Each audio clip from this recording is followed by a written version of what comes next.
Boa noite a todos. É, Hoje a gente vai discutir vai fazer uma mesa redonda, né? Discutir sobre o tema do desafio diagnóstico do tratamento na doença renal crônica. Temos como nosso moderador o Dr. Fabiano Bichuete, coordenador de serviço de nefrologia, diálise e transplante renal do Mário Palmério, nefrologista da UTR do UFTM, mestre em ciências da saúde. Além dele, teremos também participando conosco o Dr. Marcelo Lopes, nefrologia, epidemiologista clínico com MPH pela Universidade de Michigan, nos Estados Unidos, e pesquisador do estudo DOPPS, também nos Estados Unidos. Além dele, teremos também o Dr. Ciro Bruno Silveira Costa, médico pela UFTM, clínico e nefrologista pela FAMERP, diretor da Sociedade Brasileira de Nefrologia, com experiência nas áreas de terapia substitutiva renal e nefrointensivismo. Passo agora a minha palavra ao Dr. Fabiano. Bom, pessoal, boa noite. Primeiramente, eu gostaria de agradecer a presença de todos aqui nesse mês que nós comemoramos o Dia Mundial do Rim. Então, é uma alegria muito grande estar realizando essa primeira live aí em parceria com a Liga de Nefrologia, Urologia e Transplante, a LANUT da Uniub, podendo estar discutindo um assunto tão importante que é a doença renal crônica. Então, eu queria agradecer a presença dos alunos, que eu vi vários alunos aí da graduação que estão presentes, que têm aula com a gente, os que já foram nossos alunos, colegas residentes, amigos, o pessoal da equipe de enfermagem, residentes de clínica. Então, eu estou muito feliz com a presença de todos vocês.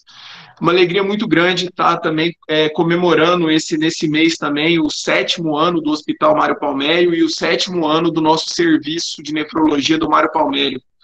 É uma alegria muito grande ter o nosso serviço hoje sendo um serviço de referência. Hoje é um serviço que eu considero muito completo. Nós temos hoje aí, com 5 anos de um programa de transplante renal aí, que já fez 82 transplantes. Temos a hemodiálise com mais de 90 pacientes.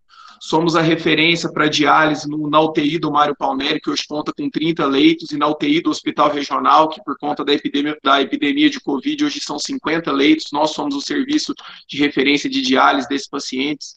Temos a questão hoje de biópsia renal, ambulatório de transplante, ambulatório de nefrologia geral, que atende quase 100 consultas por mês. Recentemente adquirimos a tecnologia aí de diálise contínua, sendo o primeiro serviço de Uberaba a dispor de tal tecnologia. E na parte do academicismo, a gente tem a Liga de Nefrologia, Urologia e Transplante, o qual nós coordenamos, e também a questão da disciplina de nefrologia da Uniub. Então, é uma alegria muito grande ter um serviço estruturado e poder estar desenvolvendo atividades como essa.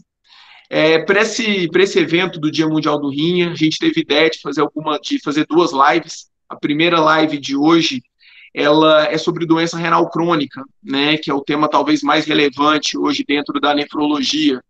E eu convidei 2 grandes amigos, que são também formados onde eu me formei em nefrologia, lá na FAMERP, no Hospital de Base de São José do Rio Preto, o qual eu tenho muito orgulho de ser um egresso do serviço. Então, convidei hoje o Dr. Marcelo, que é hoje nefrologista, pesquisador lá em Michigan, nos Estados Unidos, uma grande experiência aí na parte de epidemiologia clínica. E o Dr. Ciro, que é nefrologista em Goiás, então hoje um dos diretores da Sociedade Brasileira de Nefrologia. Então, uma honra para mim e para todos nós aqui presentes ter a presença desses 2 especialistas, grandes referências aí em doença renal crônica. Então, antes de eu começar a discussão, só passar a palavra para o Ciro e para o Marcelo para eles se apresentarem também. E desde já, mais uma vez, muito obrigado pela presença de vocês, pessoal. Doutor Marcelo. Oi, Fabiano. Boa noite a todos. Para mim é um grande prazer, né, ter recebido esse convite seu. E para mim é uma alegria muito grande rever você, rever meu grande colega Ciro Bruno. A gente viveu, né, a época da residência aí, dando um duro danado lá no hospital de base.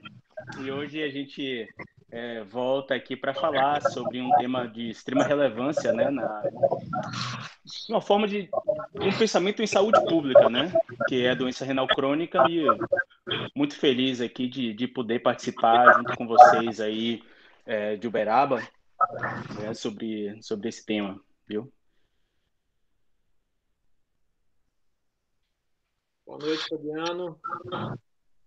Boa noite, meu querido e velho guerreiro, Dr. Marcelo Barreto Lopes. Oi, turma. Então, quero agradecer também o convite por estar aqui com vocês. Acho iniciativas como essa do Fabiano imprescindíveis para a nefrologia brasileira, que realmente precisa atrair novos talentos e inovar sempre, né? Que é um movimento que já vem acontecendo de maneira muito clara. Só a gente olhar para a diretoria da Sociedade Brasileira de Nefrologia, que é composta por vários jovens nefrologistas, e vamos conversar. Vamos tentar mostrar um pouquinho do cenário brasileiro. O Marcelo, com grande experiência com epidemiologia também norte-americana, é um grande pesquisador. Eu sou só um dirigente e um nefrologista atuante, mas eu espero poder contribuir com vocês aí. Fabiano, você puxa o bonde aí, estou à disposição. Beleza, a gente vai tentar então discutir os principais tópicos aí da doença renal crônica. Quero que fique aberto também para perguntas. Se alguém tiver alguma dúvida, pode ir perguntando. Se vocês quiserem deixar as perguntas aí para o final também. Então, eu queria começar abordando a questão da epidemiologia, né? Hoje a gente sabe que a doença renal crônica ela é vista como uma epidemia porque os estudos mostram que até 10% da população tem algum grau de doença renal crônica. Então, daí a importância desse mês, a campanha sobre a doença renal crônica, a campanha Previna-se, que a Sociedade Brasileira sempre desenvolveu, porque hoje, já como o Marcelo lembrou, é uma doença hoje de saúde pública. O renal crônico, ele impacta muito no serviço de saúde, ele custa muito para um serviço de saúde, porque ele interna muito, a terapia dialítica é uma terapia muito cara. Então, eu queria que o Ciro e o Marcelo falassem um pouquinho, talvez começando o Ciro, para falar da realidade brasileira, agora com a publicação recente aí do Censo Brasileiro de Diálise, para a gente falar um pouquinho de como que está esse panorama. Quantos renais crônicos a gente tem no Brasil, quantos pacientes a gente tem hoje em diálise, se esse número está crescendo, se esse número diminui, e para o Marcelo também falar como que é essa realidade lá nos Estados Unidos, aí, né, onde o Marcelo está nos Estados Unidos, em relação à doença renal crônica. Para a gente que está aí no dia a dia na diálise, a gente vê que cada dia mais a gente está colocando pacientes em diálise, é um número crescente. Então, queria que o Ciro e o Marcelo comentassem um pouquinho dessa parte de epidemiologia aí da doença renal crônica. Bom, eu começo, então, e o Marcelo depois finaliza com os dados americanos, né? Bom, o Brasil hoje, a partir de dados do Censo Brasileiro, da Sociedade Brasileira de Nefrologia, né, do Censo Brasileiro de Diálise, a gente conta hoje com mais ou menos 834 centros de terapia renal substitutiva, né? Esses centros são majoritariamente privados, né? São 71% desses centros são unidades privadas, né? E a estimativa é que hajam 144 mil pacientes em diálise no Brasil hoje, né? Aqui, Fabiano, eu acho importante registrar que começam os problemas públicos relacionados à doença renal no Brasil, né? O Ministério da Saúde, ou ele não tem o número de pacientes em diálise, ou ele tem e não divulga, o que é um problema do mesmo jeito.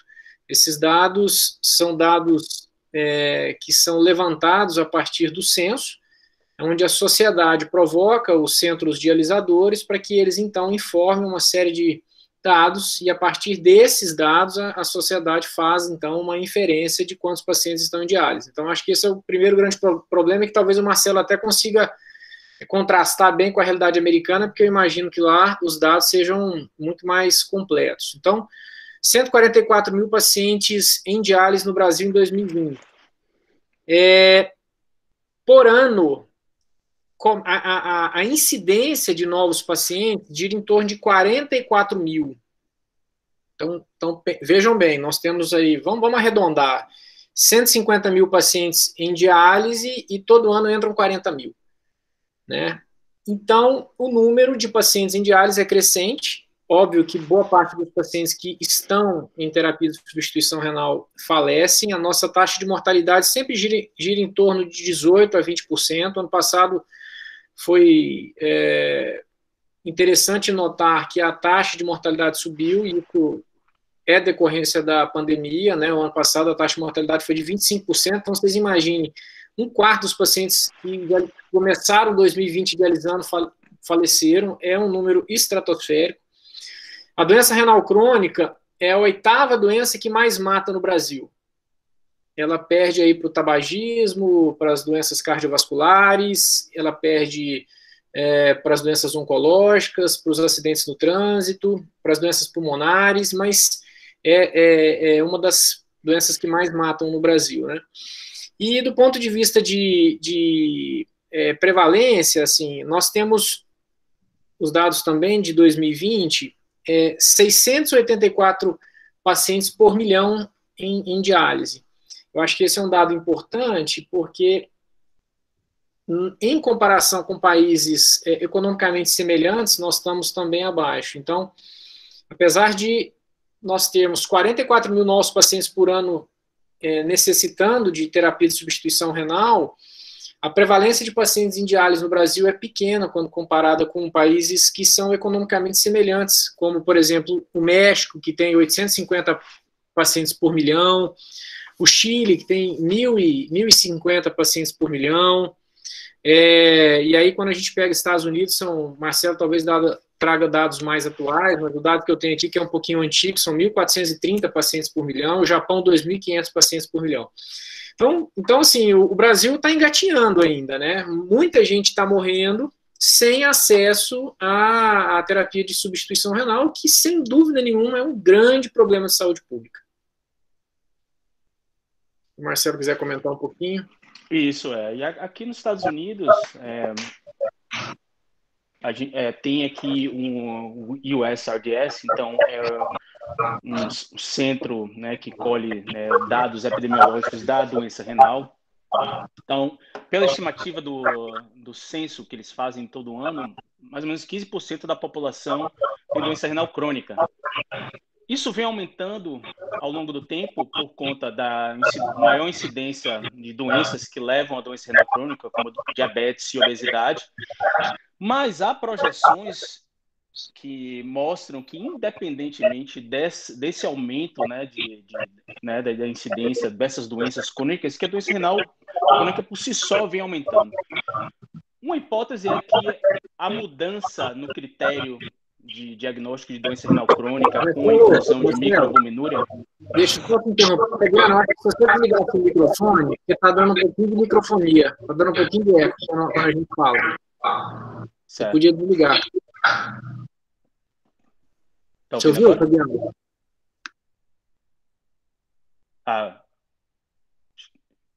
Agora tá ok?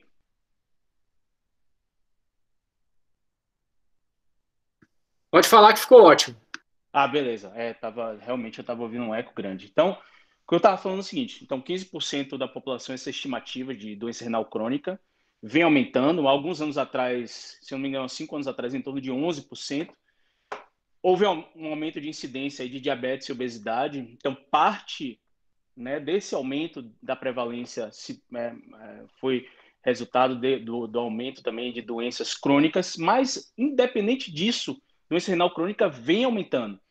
E há projeções, um colega nosso, né, publicou, se eu não me engano, há 2 anos atrás no JASN, que o ritmo de doença renal crônica e em estágio final de doença renal, ela aumenta independentemente, né, se também o diabetes e a obesidade for aumentando, né, junto com ela até 2030. Então, assim, é uma coisa assim que está difícil de controlar. Alguns atribuem isso, a esse aumento na prevalência, também a mudança de diagnóstico com a inclusão de microalbuminúria, né? Mas aparentemente não é apenas, né, essa mudança de critério, pode ter relação com estilo de vida e tudo mais. Aqui nos Estados Unidos também chama muito a atenção que, como o sistema de saúde não é universal, existem regiões onde há mais acesso a uma pessoa a ter... Existem regiões onde o acesso à saúde é maior, né? Então, no sul, né, para os estados do sul, onde o paciente tem menos acesso à saúde, então ele procura, né, atenção básica talvez mais tardiamente, a prevalência de doença renal crônica é maior do que estados onde o acesso é maior, né? O paciente que entra em diálise, ele acaba entrando pelo esquema do Medicare, que é um sistema federal, né, daqui. Então, a diálise, sim, é coberta pelo governo, mas o pré-diálise, não. O paciente tem que ter seguro-saúde. E isso faz uma diferença brutal, né? Como a gente, no nosso estudo, o DOPS, a gente tem o DOPS, que é em diálise, a gente tem o CKDOPS, que compara doença renal crônica em diversos países. Quando a gente olha os pacientes dos Estados Unidos, eles recebem, por exemplo, tratamento para complicações mais tardiamente, né? As medicações que inibem, né, a progressão de doença renal geralmente são mais tardias, né? Então, uma parte, né, dessa explicação, né, da piora do aumento de doença renal crônica, além dessa questão, né, das doenças crônicas estarem aumentando, o acesso à saúde também, que é diferenciado, né, entre regiões. Então, aqui tem muito isso, né? Tem essa questão de variação geográfica importante. Acho que é basicamente esse panorama epidemiológico. Um contraponto interessante, né, que não sei se as pessoas sabem disso, mas o Marcelo falou que o governo norte-americano, apesar de não ter, os Estados Unidos, sabidamente ser ter um modelo de saúde que é basicamente privado, né, não existe saúde pública de forma expressiva, mas mesmo assim, pelo que o Marcelo falou, o governo cobre os custos com a terapia de substituição renal, né? No Brasil, os dados da sociedade mostram que 80% dos tratamentos são financiados pelo SUS. Então 70% das unidades são unidades privadas que, então, se contratualizam com o SUS e prestam esse serviço, né? E de todo o bolo financeiro, 80% é custeado pelo SUS, e isso gira em torno, se eu não estou enganado, algo em torno de 5 bilhões de reais por ano, né, que o Ministério da Saúde gasta para financiar a terapia de substituição renal no Brasil. Né? Bom, então, para tentar fechar essa primeira parte, então, pessoal, então o que a gente consegue observar é o seguinte: a prevalência de doença renal crônica, então, ela é muito grande, e com esses dados aí que o Ciro falou, muitos pacientes no Brasil morrem antes de ter o acesso à diálise. A gente sabe que 70% dos pacientes que começam a fazer diálise descobrem só em uma urgência ou descobrem em estágio terminal. Então, por si só, o diagnóstico já é extremamente tardio e os pacientes, muitas vezes, quando já descobrem, já tem que acabar entrando em diálise. Então, a gente tem uma prevalência muito grande, 44 mil pacientes entrando em diálise por ano é muita coisa, mas infelizmente a mortalidade desses pacientes é muito grande, né? Em relação ao diagnóstico, pessoal, a gente, como o Marcelo comentou, a gente tem aí critérios hoje mais arbitrários, né, para definir doença renal crônica, né? A gente, como tem muito aluno aqui, a gente sempre fala, é o clearance de creatinina abaixo de 60, ou a presença aí de uma lesão estrutural que a gente chama aí de que é basicamente a microalbuminúria. E com esses dados aí, com esses critérios, a gente vê que também tem um super diagnóstico, né? Muitos pacientes idosos aí acabam sendo classificados como renais crônicos, quando na verdade é mais uma doença renal do próprio envelhecimento.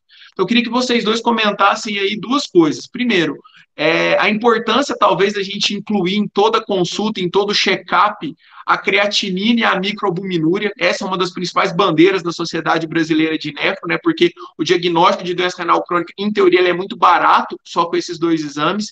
E a questão aí de se usar sempre a fórmula, né? Claro, hoje bem difundido o CKD-PI, que é uma fórmula boa, mas que acaba tendo alguns problemas, principalmente nessa questão aí dos extremos de idade. Então, queria que vocês comentassem rapidamente aí esses dois pontos. A importância do diagnóstico precoce com esses dois exames simples e se, na verdade, não tem, às vezes, um super diagnóstico por conta da fórmula do CKD-PI. Eu posso pegar essa de primeira aqui, Ciro. O que a gente analisou essa questão de você diagnosticar de forma precoce e comparar a sobrevida de paciente, e realmente isso é demonstrado, né? A gente tem dados, né, dos Estados Unidos, países europeus e do Brasil também, no CKDOPS, e a gente viu que pacientes que você tem um diagnóstico mais precoce de doença renal crônica, esses pacientes costumam tanto manter, né, a função renal por mais tempo, como sobreviver, que é o mais importante, tá certo? O diagnóstico tardio de doença renal crônica, isso a gente precisa entender um pouquinho mais, mas além de expor o paciente à uremia, mas aparentemente também expõe o paciente a complicações da doença renal, né? Sabidamente anemia, deficiência de ferro, que a gente está sabendo um pouco mais, além da interação de doença cardiovascular com a própria doença renal. Então, esses todos são fatores, né, que levam a maior mortalidade, pior qualidade de vida desses pacientes. Então, você fazendo esse diagnóstico um pouco mais precoce, você consegue, né, caminhar para o nefrologista, né, fazer o controle, né, das doenças de base que estão levando a essa insuficiência renal, né, e o manejo mais adequado com as medicações corretas, tá? Fabiano, você falou sobre o diagnóstico em idosos, né, quando você usa, né, fórmulas. Uma coisa que nesse último censo do USRDS diminuiu até a taxa de idosos com estágio 3 de doença renal, justamente porque, né, as pessoas estão usando as fórmulas de forma mais adequadas, né, e também fazendo triagem com microalbuminúria. Então, provavelmente, essa mudança de critério do CADIGO, né, dos últimos anos, também levou ao melhor, né, diagnóstico, né, de doença renal crônica nessa faixa etária, né, que, como você bem falou, como na fórmula entra a idade, né, a idade tem um peso grande, né, para determinar, né, a taxa de filtração glomerular, e a doença renal crônica é definida pela taxa de filtração glomerular, então você fica na dúvida, poxa, será que esse paciente realmente tem uma doença ou se isso daí é uma perda inata, né, que acontece pela idade. Então, além de você fazer o diagnóstico, né, é importante você acompanhar, né, essa função renal ao longo de um certo tempo, né, e aí, de acordo principalmente com a taxa de filtração glomerular, você vai ter, né, um momento de você repetir os exames, né, você pedir também outros exames que vão diagnosticar complicações de doença renal crônica, né, que eu falei aqui, anemia, ainda tem doença mineral óssea, que a gente pode comentar um pouco mais à frente, deficiência de ferro. Eu quero que vocês gravem bem isso, que a gente está descobrindo que isso cada vez mais relevante no paciente renal, certo? Então, você, né, acompanhando ao longo do tempo essa função, né, que é a trajetória, né, de perda de função, né, que é importante para você dizer mesmo que essa pessoa tem uma doença e não apenas uma taxa de filtração glomerular baixa associada à idade, né? E as complicações também eu acho que são importantes para você realmente firmar um diagnóstico de doença, né, nos pacientes. E a gente sabe que nossa população, né, que chega em falência renal, cada vez mais idosa, né? E isso, como eu falei, na idade pesa, né, na fórmula de taxa de filtração glomerular e no diagnóstico. Como nossa população está envelhecendo, né, também a prevalência tende também a aumentar, né, por conta disso, né, queira seja artificial ou não, né? Mas eu acho que é importante isso, diagnosticar e acompanhar os pacientes. Eu tenho algumas observações, acho que o Marcelo expôs bem o nosso ponto de vista, né? Primeira coisa que eu quero frisar, e eu acho que é muito importante dizer isso, porque nós estamos com, acho que um público majoritariamente de acadêmicos, né, Fabiano? Esse nosso desejo de colocar tudo em fórmula, né? Nós temos que lembrar que medicina não é uma ciência estática, medicina é uma ciência dinâmica.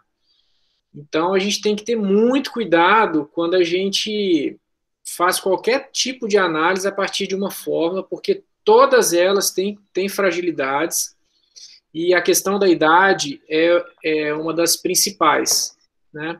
Então, esse é o primeiro ponto que eu queria colocar. O segundo ponto é especificamente com relação ao que você comentou do uso da creatinina e do exame simples de urina para o diagnóstico de doença renal crônica.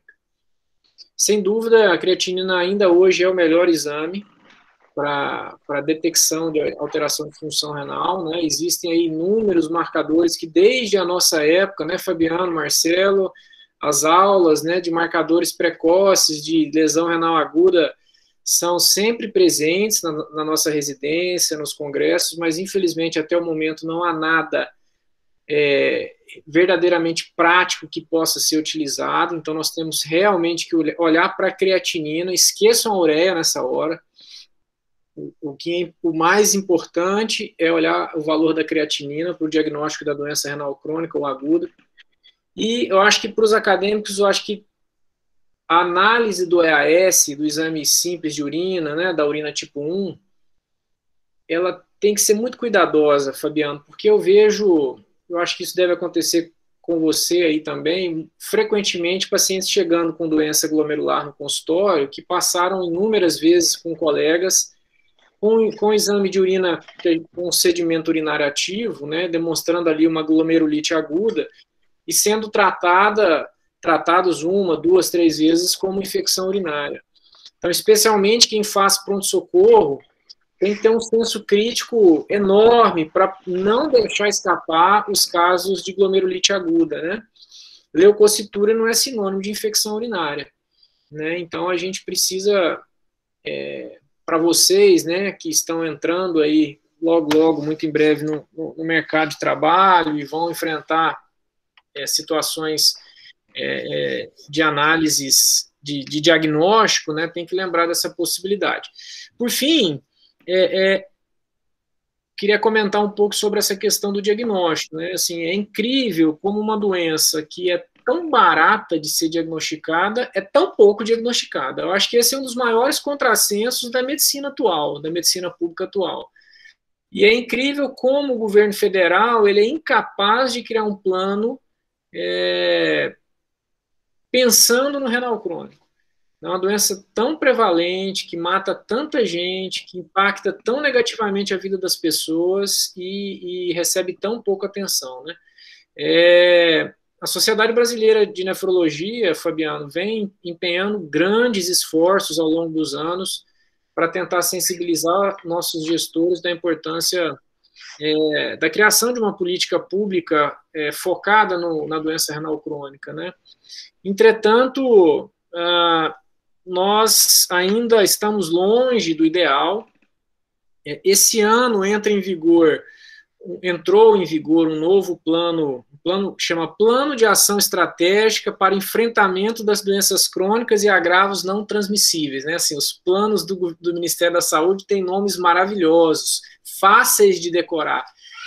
E vejam vocês que nesse plano, nós da sociedade, nós somos convidados a opinar, né? Foi feita uma consulta pública e no documento de mais de 100 páginas não há sequer uma citação de doença renal crônica. Então, um plano de ação estratégica para enfrentamento das principais doenças não transmissíveis, que tem lá hipertensão, diabetes, obesidade, doença arterial coronariana, tabagismo, DPOC, sequer cita doença renal crônica. Então, assim, como é que nós vamos avançar no diagnóstico precoce se o governo não tem uma política minimamente construída para o diagnóstico da doença? né? Então, realmente, assim, nós temos, nós enquanto sociedade, nós nefrologistas, temos um desafio enorme, né, pela frente. Eu acho que isso é positivo, né? Eu acho que é uma oportunidade para a gente poder avançar, mas nós temos um caminho longo aí a ser percorrido, né? Infelizmente a gente ainda tem uma cultura de pouco diagnóstico, né? Eu estava falando em relação à fórmula, porque assim, a gente vê no ambulatório, por exemplo, o paciente encaminhado da atenção básica. E aí muitas vezes o paciente é encaminhado assim, redução de clearance. E essa redução de clearance, ela acontece da seguinte maneira.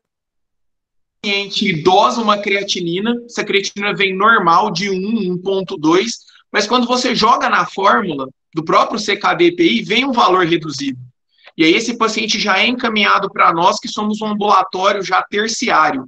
Então esse paciente está lá pegando a vaga de uma consulta de um paciente que está na fila e tem um problema mais importante. Há 2 anos atrás, a gente fez lá na Uniub uma enquete com pessoas das unidades básicas de saúde, mostrando justamente esses casos.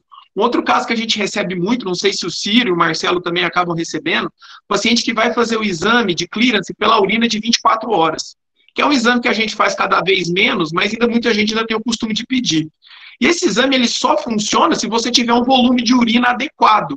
Então, às vezes, o paciente vai lá, colhe o exame de urina. E às vezes é um senhorzinho que não sabe colher direito, ou é uma paciente que não tenha o intelecto suficiente para colher todo o volume de urina, vai lá e colhe um volume da 200 ml, mas ele vai lá e manda para o laboratório. Aí a creatinina dele é normal, sérica, de 1, mas como a urina vem um volume pequeno, dá o clearance baixo, aí vai lá e encaminha para o nefro por conta de doença renal crônica.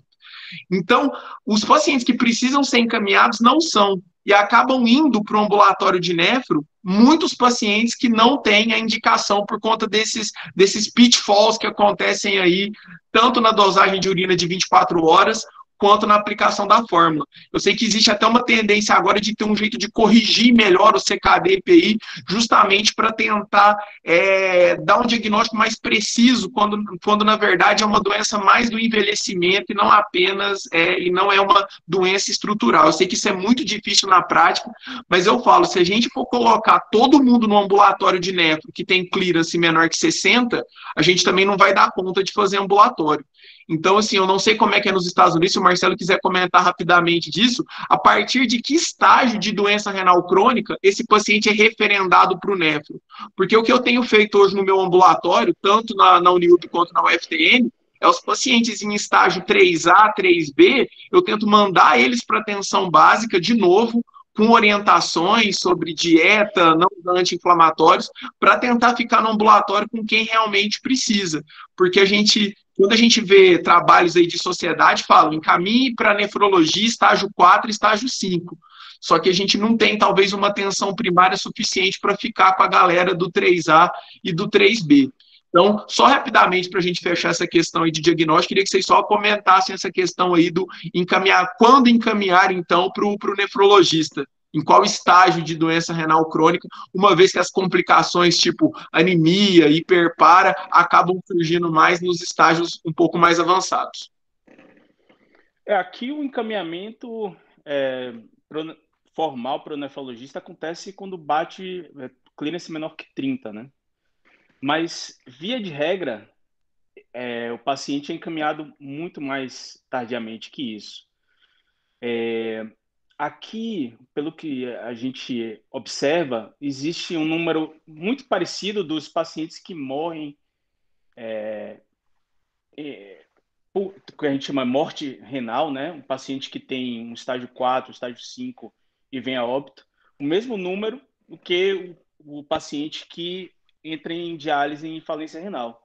Então, são pacientes assim que são muito mal manejados por aqui também. Infelizmente, eu acho que esse problema, né, de lidar com um paciente que tem uma doença renal crônica estabelecida é um problema que não é apenas do Brasil, a gente vê, né, em dados de outros países também.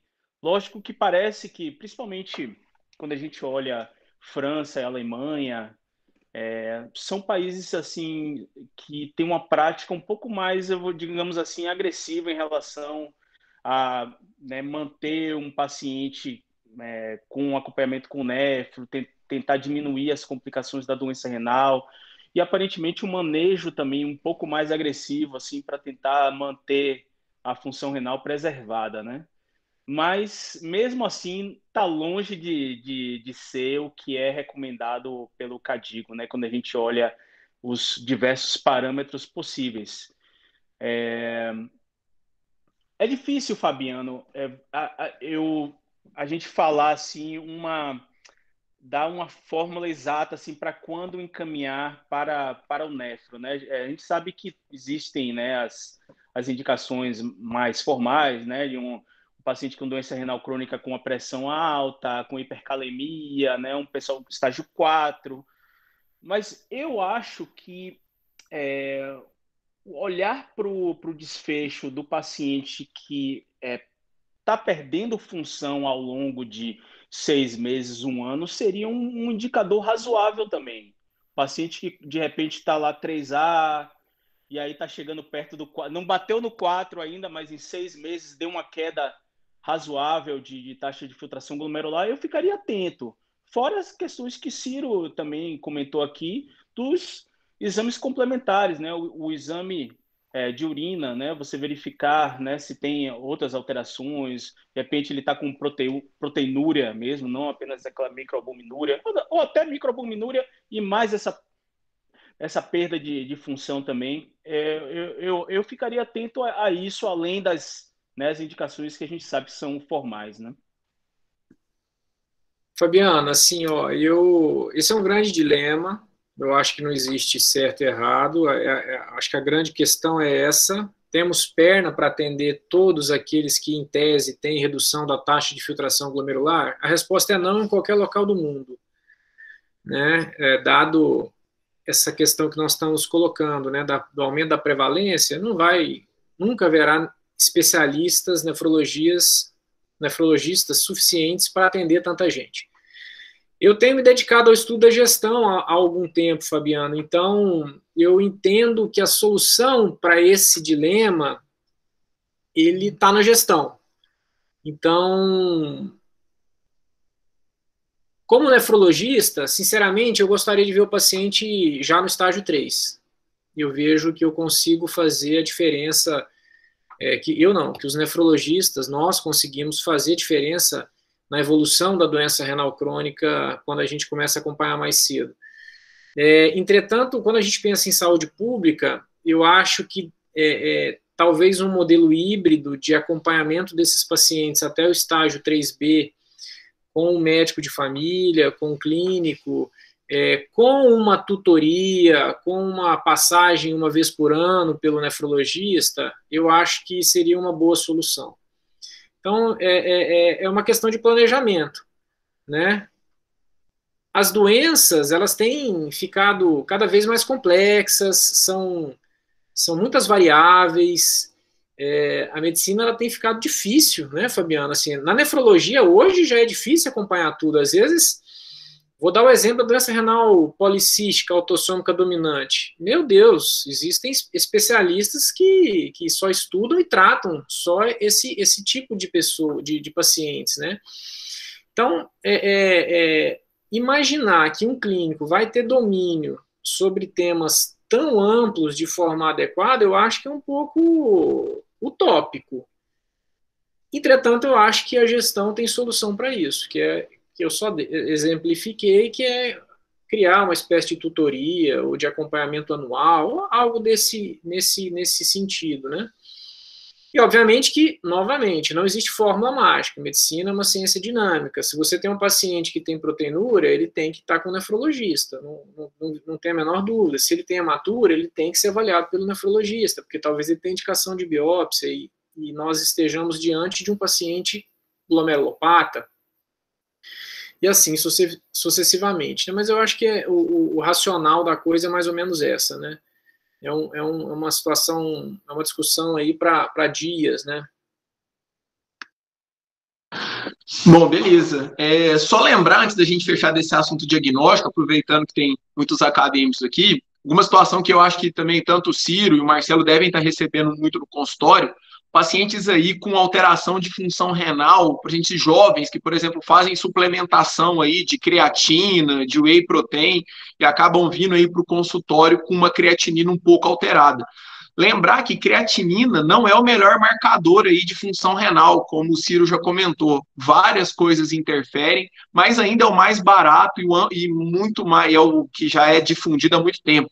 A gente aprende lá na fisiologia que o melhor de tudo seria a inulina, né? Mas a gente não vai injetar inulina em todo mundo para saber como que o rim funciona. Então, tomar cuidado para não chamar de renal crônico quem às vezes tem uma massa, tem uma superfície corporal de uma massa proteica maior, ou que fez uma ingestão de proteína ou de whey protein, que vai ter uma creatinina sérica mais alta. Então, esses pacientes muitas vezes são taxados de renais crônicos, ou na verdade não são. Aí a gente entra aí, também não vamos abordar isso, senão fica muito extenso, mas só para lembrar aí de outros marcadores, um que tem sendo usado, apesar de não muito pela questão do custo, é a cistatina C, né? A gente de vez em quando pede até no consultório para um ou outro paciente dosar, né? Mas só lembrar disso, então não é todo cuidado para avaliar a creatinina. Do mesmo jeito que tem paciente que tem alta, ela está normal, tem paciente que ela está normal e o paciente tem disfunção renal. O paciente é hepatopata, paciente muito desnutrido. Então, tomar cuidado aí, galera, com a questão da creatinina. Ela sofre várias interferências. E a gente, uso de medicamento, o cara tomou um anti-inflamatório por uns 2 dias, dosou a creatinina, fica alta. Então, lembra daquela historinha lá, doença renal crônica é mais de 3 meses. A gente não vai pegar o cara que chega no consultório com 10 de creatinina e mandar ele voltar daqui 3 meses. Mas essas pequenas alterações aí, onde a gente acha ou uma suplementação proteica, um medicamento, ou um status de desidratação, lembrar de repetir o exame antes de dar o carimbo de renal crônico pro paciente. Beleza? Próxima coisa que eu queria... Oi, pode falar, Marcelo. Até nesse tema, eu acho importante também para o pessoal saber que existem algumas fórmulas, né? Você mencionou CKD-EP, mas eu recomendo, se vocês tiverem uma calculadora médica, usar as 2 fórmulas, se possível, que são as mais utilizadas, né? CKD-EP e MDRD. Às vezes existe uma pequena variação, ou às vezes uma grande variação entre elas, e como situações que o Fabiano falou, né? Um paciente que está fazendo uma dieta hiperproteica ou de repente tem uma massa muscular, né, mais avantajada. O contrário também pode acontecer, um idoso mais frágil que tem menos massa muscular, como a creatinina ela vem, né, do metabolismo, né, do miócito e depende da massa muscular do paciente ou da ingestão proteica, a creatinina ela pode estar enviesada por esses fatores. A cistatina C, existe uma fórmula combinada, né, da cistatina C com a creatinina, você pode lançar a mão disso. E também em situações, né, paciente idoso, você pode fazer CKD-EP e o da MDRD, comparar entre elas. Se tiver uma variação grande, eu sugiro a cistatina, fazer uma fórmula com as 2 combinadas para meio que ter certeza de que o seu diagnóstico está correto. Tá? Só um adendo aí, Fabiano, para o que você está falando.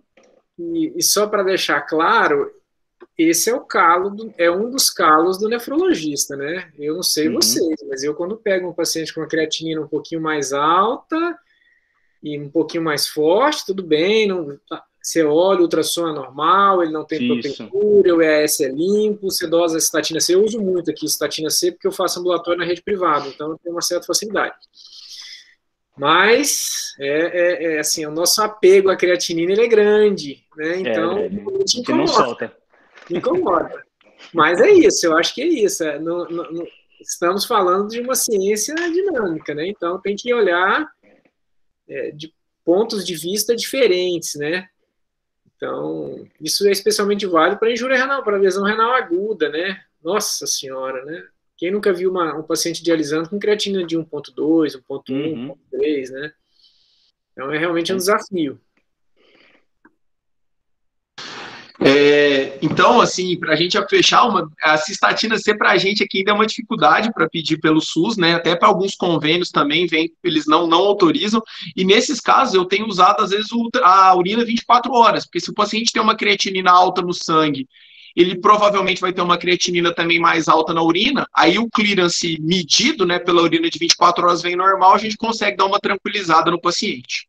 Para a gente passar para o próximo tema, a gente, igual como o Ciro falou, tratar a doença renal crônica é muito difícil. A gente, quem já fez aí ambulatório comigo sabe, depois da gente pegar o paciente, a gente vai lá e faz o diagnóstico, faz o estadiamento, vê a etiologia, o próximo passo é pesquisar os 6 principais problemas da doença renal crônica. Eu sei que tem alunos meus aí do 7º período, que vai ter prova esses próximos dias aí, então a gente sempre é aquele jogral, aquele negócio que tem que estar na ponta da língua. Então, tem que avaliar se o paciente tem uremia, anemia, acidose, hipercalemia, doença óssea e hipervolemia. Porque o que vai piorar a qualidade de vida do renal crônico é isso, são esses 6 problemas. Então, eu queria que rapidamente o Ciro e o Marcelo falassem, às vezes, um pouquinho desses problemas que a gente tem. Então, assim, como que a anemia impacta negativamente na vida desse doente, como que a doença mineral óssea, que começa em estágios bem precoces, a gente acha que a doença mineral óssea é uma coisa que vai ter lá só no dialítico, mas ela já começa em estágios muito anteriores, que a gente já tem que começar desde cedo a orientar a questão de dieta hipoproteica. No ano passado saiu já uma recomendação até mais agressiva de restrição proteica no renal crônico, né? 0,6 gramas por quilo de proteína, ou seja, uma dieta bem hipoproteica. Como que esses 6 problemas acabam impactando tanto aí na vida dos nossos pacientes aí que têm doença renal crônica, bem antes até deles entrarem em diálise? Quer ir, Ciro, ou eu vou? Ué, você que manda. Era assim quando tinha um transplante, né, Ciro, no HB. Vai, Ciro, eu. Pô, eu posso começar. Posso começar. Fica à vontade, fica à vontade. Então, assim, né, o nefrologista, eu gosto de vê-lo como um grande maestro. Em 2018, não sei se Marcelo e Fabiano tiveram acesso a essa publicação do JAMA, que demonstrou que a nefrologia é a especialidade mais complexa da clínica médica, né? É um artigo bem interessante, porque o nefrologista ele realmente tem que ter um amplo domínio sobre diversas variáveis que afetam o risco de óbito dos seus pacientes e a velocidade de progressão da doença renal crônica, né? E todos esses dados que o Fabiano citou, se não controlados, eles, além de impactar a qualidade de vida, eles aumentam a chance de óbito e aceleram a progressão da doença renal crônica. Então, está comprovado, por exemplo, que o paciente que está num ambiente de acidose metabólica, ele progride mais rapidamente. Então, você deve manter lá o bicarbonato dele entre 22 e até mais próximo que o 26. E é por isso que eu entendo que talvez o encaminhamento um pouco mais precoce para o nefrologista seja relevante, porque você tem que dominar a reposição de estimuladores da eritropoiese, você tem que controlar os distúrbios minerais ósseos, e hoje a gente tem um arsenal amplo de terapias para poder fazer isso. Você tem que orientar, sim, a questão da ingesta proteica, apesar de que eu entendo que a restrição proteica tem que ser vista com muito cuidado, dado aí o risco de você provocar sarcopenia nos seus pacientes, desnutrição, e isso, sem nenhuma dúvida, está relacionado a um desfecho pior. E, inclusive, a carência, a falta de evidência robusta de que a dieta hipoproteica previne progressão de doença renal crônica, especialmente em pacientes que têm taxa de filtração glomerular maior que 30. Então, eu, particularmente, não costumo restringir proteína dos meus doentes que têm taxa de filtração glomerular acima de 30 e faço isso com muita parcimônia em quem tem taxa de filtração glomerular menor que 30, salvo aqueles doentes realmente que estão ali estão bem próximos da diálise e que a gente tem aí por objetivo retardar o início da terapia de substituição renal. Né?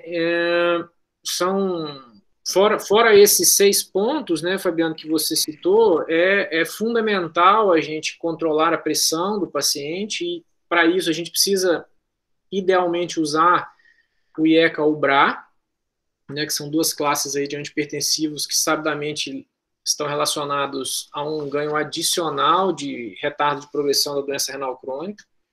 Ter um pouco de cuidado com isso, porque nos livros, às vezes, né, a gente estuda aqui com a creatinina maior que, eu não vou lembrar o valor que está lá no livro, mas creatina maior que 2,5, não sei, não lembro. Não pode usar IEC-BRA, isso não é verdade, né? Isso talvez tenha alguma valia para lesão renal aguda, mas para o doente crônico não. E agora, no controle do diabetes, nós temos aí as glifosinas, né, que sem dúvida nenhuma foi o maior ganho terapêutico dos últimos anos aí, em tratamento de doença renal crônica, uma droga realmente fantástica, né, que mostrou redução de desfecho duro, né, tanto cardiovascular quanto renal, e que cada vez mais vai fazer parte do arsenal terapêutico do nefrologista, e aí sim de forma cada vez mais precoce, né? O doente que vai usar essa droga é o doente que tem taxa de filtração glomerular maior que 30, então, sem dúvida nenhuma, são muitas opções, são muitas variáveis que vai demandar um esforço enorme aí do nefrologista para poder controlar o paciente, né? Antes de você falar, Marcelo, eu ia deixar para a gente comentar um pouquinho na penúltima parte, a questão aí dessas terapias, do que a gente tem para não deixar a doença progredir, né? Então eu ia falar aí sobre o IECA, sobre o BRA, sobre a questão aí dos inibidores do canal SGLT2. Eu já vi até que alguém perguntou aí da questão até quando a gente usa o IEC, BRA. E essa é uma resposta assim, muito difícil, né? Então, assim, eu sempre ensino para os meninos assim, em aula que assim, é uma droga ótima, são os melhores nefroprotetores que a gente tem, diminuem proteinúria, mas prejudicam a gente em dois aspectos. Fazem subir o potássio e acabam também tendo uma piora da taxa de filtração glomerular. Quando a gente inicia a equilibrar, piora em 30% a função renal. Tá para sair alguns trabalhos também. No ano passado, o JAMA publicou alguma coisa em pacientes em estágio 5, um grupo mantinha e o outro suspendia os IECAs e os BRAs, e o que mostrou foi uma menor mortalidade, né, no grupo que mantinha o IEC e BRA, só que esse grupo acabou entrando em diálise mais cedo.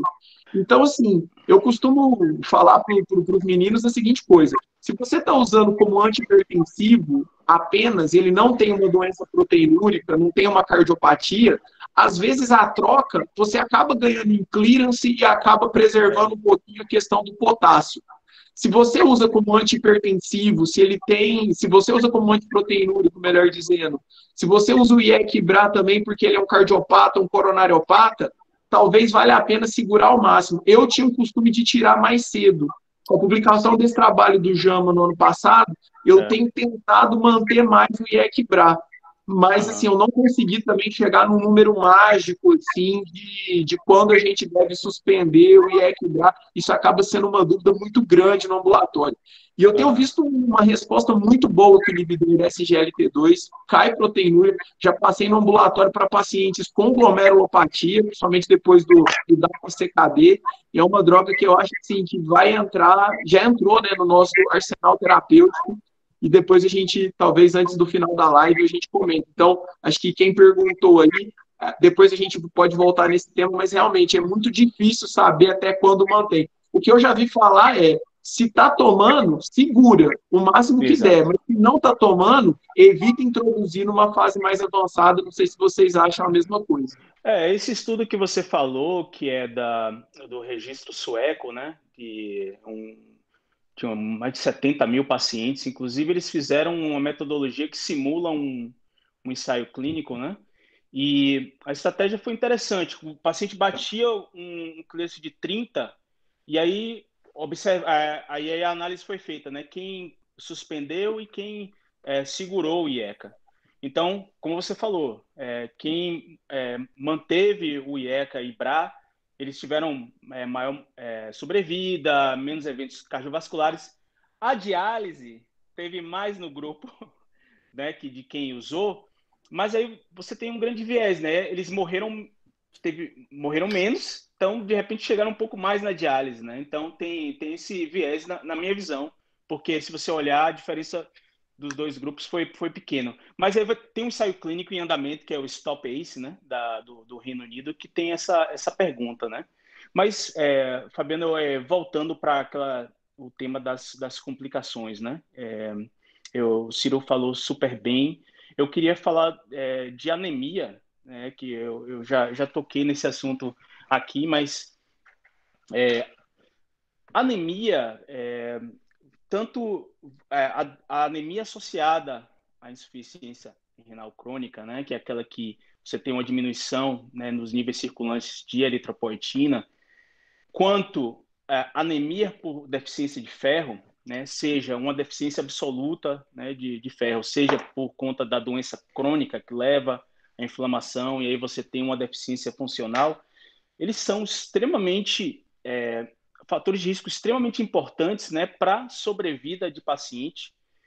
E, inclusive, uma coisa a mais que eu queria adicionar, você falou de 6 fatores, né, Fabiano? Mas uma coisa que eu acho que faz diferença também é rastrear a doença cardiovascular nesses pacientes, né? Porque a gente vê o paciente que tem deficiência de ferro, né, e insuficiência cardíaca associada, quando você trata esses pacientes, você tem uma melhor sobrevida, né? E isso tem vários ensaios clínicos, né, de ferro EV para paciente com insuficiência cardíaca e mostra realmente uma melhora da função miocárdica, maior sobrevida. E imagina-se que no doente renal isso acontece.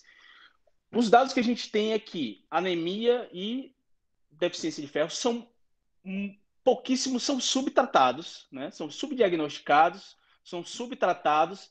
E aí, quando chega na diálise, esses pacientes que são incidentes, você tem que correr atrás, você tem que dar doses altas de medicação, tá certo? De agente estimulador de eritropoiese, de ferro.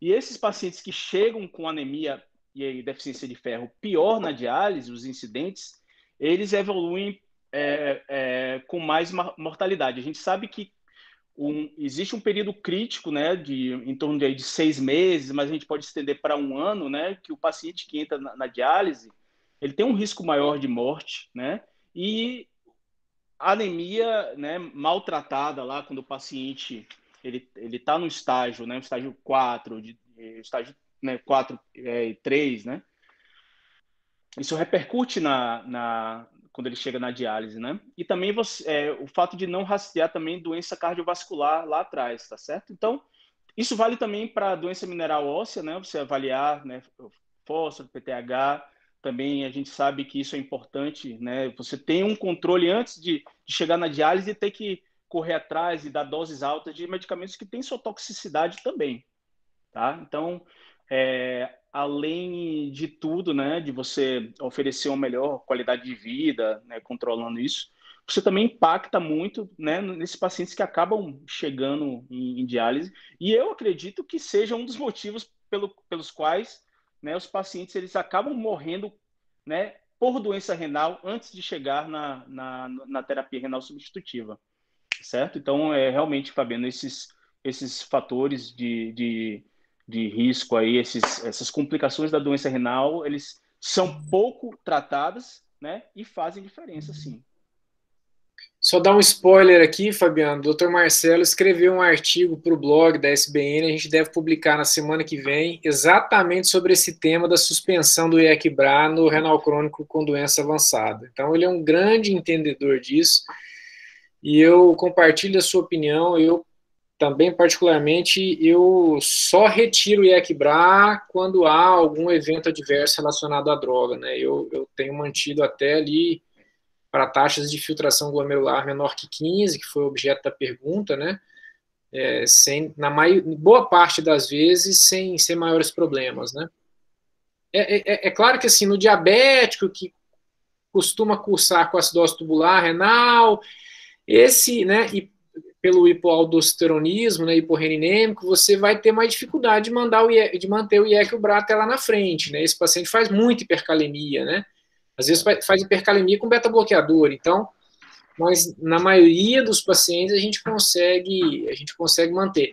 E só uma provocação, quando vocês falaram aí de triar doença cardiovascular renal crônica, é outro grande desafio, né? Esse é tema para uma aula também só, né? É dificílimo, né? Dificílimo você fazer esse diagnóstico aí no renal crônico, né? Eu acho que o que vai nos ajudar no futuro são esses novos quelantes de potássio aí que estão vão chegar no mercado aí, né? É nossa esperança para a gente continuar mantendo essas medicações, porque além de proteção renal, tem proteção cardiovascular importante também, né? Então, Eu ia até comentar isso, Marcelo. Hoje, talvez, na hora que a gente tiver o Patiromer e o ZS9 disponíveis, como já tem, talvez, aí nos Estados Unidos, a gente vai poder segurar essa droga, talvez, muito mais tempo do que a gente segura hoje, né? Então, a sem gente dúvida. acaba... Oi, pode falar. Marcelo, o que já tá acessível aí nos Estados Unidos? Boa colocação, Fabiano. Pouco o Partiromer tá engateando ainda. O uso é muito pequeno ainda. O custo ainda é inacessível. É o velho bom Sorcal, então. Sorcal aqui não tem, aqui eles fazem um outro esquema aqui, mas Sorcal é Europa e Brasil, mas putz, um dia a Delicioso. gente chega lá. Nossa. Lembrar também que recentemente, né, falando dessas complicações do renal crônico, tem uma outra droga que eu acho que deve estar, não sei se também está disponível, que é o Veverimir, que também foi proposto aí para tratar a acidose, né, que a gente acaba tendo. Hoje, uma das coisas que eu sempre falo no ambulatório é que não pode ter consulta de renal crônico sem gasometria venosa. A questão da acidose metabólica é uma coisa que a gente tem que tratar. Qualquer bicarbonato menor que 22 a gente tem que repor. O problema é repor bicarbonato de sódio, né? Porque tem sódio. Então sobe a pressão, pode piorar a questão da hipervolemia. Então o Veverimer, que foi publicado há algum tempo atrás aí, como uma droga para se tratar a acidose sem ter essa sobrecarga de sódio, acabou sendo, talvez seja no futuro também, um outro arsenal terapêutico aí bacana para a gente. Questão da doença cardiovascular, às vezes eu falo para o pessoal, o renal crônico, ele não vai morrer de uremia, ele não vai morrer de hipercalemia, ele não vai morrer de acidose, porque isso aí a gente trata na diálise. O que a gente não trata na diálise é a doença cardiovascular. E talvez o grande problema associado é a questão do hiperpara, né, da doença mineral óssea. Cálcio vezes fósforo, esse produto maior que 55 começa a depositar na parede do vaso e muitas vezes esse paciente vai ter uma insuficiência cardíaca, um AVC, um IAM. Saiu já relatos, né? Se a gente fizer angiotomo nos nossos dialíticos, 70% tem calcificação coronariana. Então, a gente acaba, muitas vezes, negligenciando também a doença cardiovascular, mas é o que vai acabar matando renal crônico também. Quem faz prova minha sabe que a gente sempre pergunta isso. Renal crônico não morre de uremia, ele morre de uremia se ele faltar da sessão, de hipercalemia se ele não for dialisar, mas de doença cardiovascular, aí se a gente não for de cima de dislipidemia, hipertensão, assim por diante, aí complica mesmo. Como penúltimo tema que eu gostaria de trazer, essa questão assim, o paciente chega lá para a gente e fala, doutor, mas calculou meu clearance e deu 20. O que eu vou fazer para devolver clearance? Nada. Então, a doença renal crônica ela é irreversível. Você não vai conseguir devolver clearance para esse paciente. Ele fica desesperado. Então o que eu estou fazendo nesse ambulatório? Nós vamos tentar fazer com que o senhor perca menos do que já foi perdido ou que perca devagar. Eu falo, o bacana da nefrologia, o bom nefrologista, o bom ambulatório de DRC é aquele que você consegue segurar seu paciente fora de diálise. Por mais que ele esteja em estágio 5, é bonito você pegar um paciente em estágio 5 que todo mundo fala, diálise. Eu falo, não vamos dialisar. Nós vamos segurar esse paciente. Com isso, você já tratou anemia, já tratou o potássio, já tratou acidose, já tratou doença mineral óssea, mas o que a gente pode fazer para a doença não progredir? Eu queria que vocês comentassem rapidamente aí o que a gente tem hoje. Doença renal crônica, infelizmente, não tem nada que devolva clearance. Então, já tentaram no passado célula-tronco, já tentou dar não sei que tanto de medicação e não volta. O que a gente pode, o que a gente tem que focar principalmente no intuito de preservar a taxa de filtração glomerular desses pacientes e lentificar a ida deles para diálise, que é o tema que a gente vai discutir por último, na hora que acabar essa parte da discussão, na hora que a gente acabar essa parte da discussão.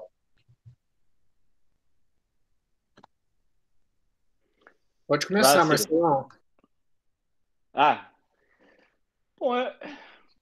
Para reduzir progressão de doença renal, hoje em dia a gente sabe que a gente precisa, primeiro que vai ser um paciente que ele tem uma doença de base que levou à doença renal crônica, então controlar bem essa doença de base, seja um diabetes, seja hipertensão, perda de peso, obesidade a gente sabe que que leva também a perda de função.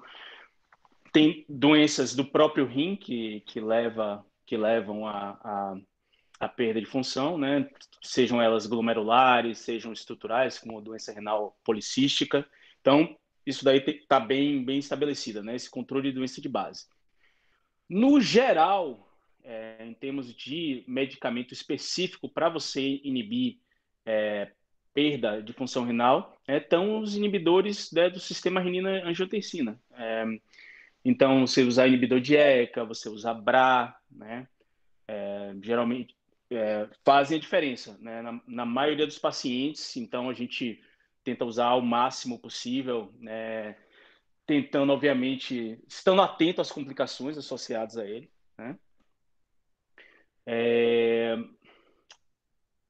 Hoje em dia, a gente vai ter também, né, para os pacientes, principalmente na nefropatia diabética, os inibidores da SGLT2, né, que também você pode usar a mão.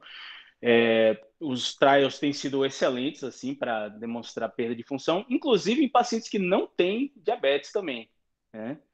Isso foi evidenciado. Então, basicamente, essa combinação entre você ter um bom controle da doença de base do paciente e uma inibição do sistema renina-angiotensina, eu acho que é a base de tudo, né? De você controlar a perda de função. Assim, Fabiano e Marcelo, eu endosso tudo que o Marcelo falou, né? Eu acho que eu acrescento a questão do controle rigoroso da pressão arterial. E aí também há uma certa discussão do alvo de pressão, né? E aí os alvos vão mudar dependendo do cenário, 3/8, 12,5 por 7,5 na doença glomerular. E aí, quando a gente vai estudar a evidência científica disso, a gente vê que não tem evidência praticamente nenhuma, né? Essa da doença glomerular, então, é terrível, né? Não tem nada... É um número que, a hora que você vai estudar a fundo, você fala assim, tá bom, 12,5 por 7,5, tá bom, vamos fazer. Agora, eu quero chamar a atenção para o grande desafio do médico do presente e o médico do futuro, que é a comunicação, Fabiano. Você tocou num ponto que é fundamental. Não tem remédio para doença renal crônica. E se o nefrologista ele não souber se comunicar bem, ele vai perder o paciente. Porque o paciente sai do consultório achando que não tem remédio, e não é verdade. Ele tem tratamento. Ainda mais na era das redes sociais, do Dr. Google, das fake news, dos tratamentos milagrosos, da medicina integrativa e etc, né? Então, eu acho que esse é o grande desafio do médico. A faculdade, ela não nos ensina a comunicar. E eu vou até mais longe.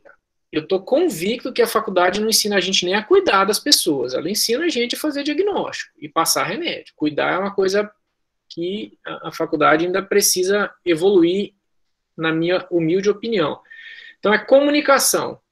Dizer tudo isso de uma forma simples, transparente e de maneira que o paciente compreenda. Assim, isso até que não está acontecendo mais hoje, mas no passado, não vou falar que era frequente, que senão vou depor contra mim, mas assim, era relativamente comum eu ficar horas conversando com o meu paciente, e aí no final ele falava assim, doutor, então, e aí, o que eu tenho? No final da consulta, eu falava assim, pô, mas eu tô aqui há meia hora. Então é um desafio, você tem que ir aprendendo, você tem que ir refinando, e comunicar bem eu acho que é um ponto-chave aí do bom médico, do bom clínico, né, daquele que quer realmente se dedicar à arte da clínica médica, né?